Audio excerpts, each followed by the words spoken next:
লক্ষ্য দিয়ে শুনুন বাবারা আমার, আমি যে কথা বলতে এসেছিলাম সেই কথা শুনে সবাইকে কান্না করবেন না।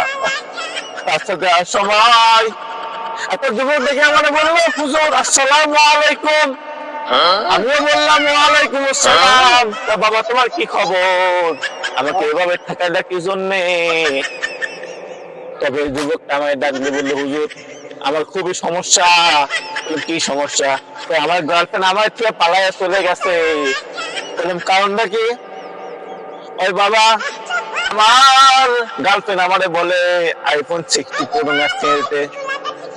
যুবক বলে, বাবা আমি তো খাই বাদাম বিক্রি কইরা, মাঝে মধ্যে ওই টাকা দেখি স্কুলের টাকা পয়সা চালাই, কলেজের টাকা পয়সা চালাই, আমি বলে আইফোন কিনে দিব। শুনে আমার খুব খারাপ লাগলো, মনের ভিতরে কোনো যন্ত্রণা নিয়ে বেটা আমার এই কথাটা বললো। এত কষ্ট করে রাখবো, সেই কথাটা আপনাদের কাছে নসিহত হিসেবে পেশ করলাম। আবার একটা ঘটনা মনে পড়ে গেল, যে কথা না বললেই নয়।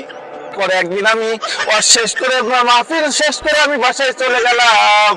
বাসায় গিয়ে দেখি আমার বউয়ের মুখে হাসি নেই। কি কষ্টের তোমার বউয়ের মুখে হাসি নাই? আমি জিজ্ঞেস করলাম, দিদি তোমার মুখে হাসি নাই কেন?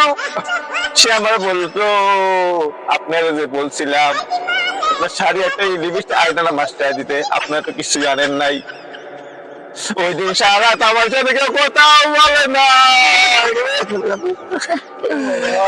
দুঃখের কথা আমি কেমনে বলি?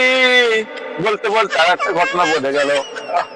রাস্তার ভিতরে এক ছেলে আমার বললো, হুজুর কালকে তো কট খাইছি। বলি কেমনে? ছেলেটা বললো, রাত 3টার সময় আমি আমার গার্লফ্রেন্ডকে নিয়ে রাস্তায় যাইতেছিলাম, একটা জঙ্গলের ভিতরে না দেখতে একটা ছেলে আমার দাবার দিল, আমি লুঙ্গি গামছা খেয়ে এত কষ্টের ঘটনা কেমনে কেমনে আপনাদেরকে শোনাই। কষ্ট করে শেষের দিকে চলে গেল। সকলে বলি নাউজুবিল্লাহ। আমি কি একটা কোরআন হাদিসের বাইরে কোনো কথা বলেছি? কোনো কথা বলি নাই। এখন ফোনটা আমার কাছে দিবেন, আমি একটু কথা বলবো। আপনারা এখন একটু জিজ্ঞেস করতেন আমার একটা ফোন এসেছে। হ্যাঁ হ্যাঁ হ্যালো জান, কি অবস্থা?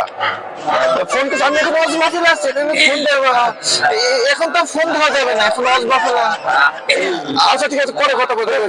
আরে এর কোনো বিষয় না, আপনার জিজ্ঞেস থামান, তাহলে জিজ্ঞেস করতে এভাবে করবেন না, জিজ্ঞেস করতে হবে আমার অল্প না বয়সের বন্ধু গো।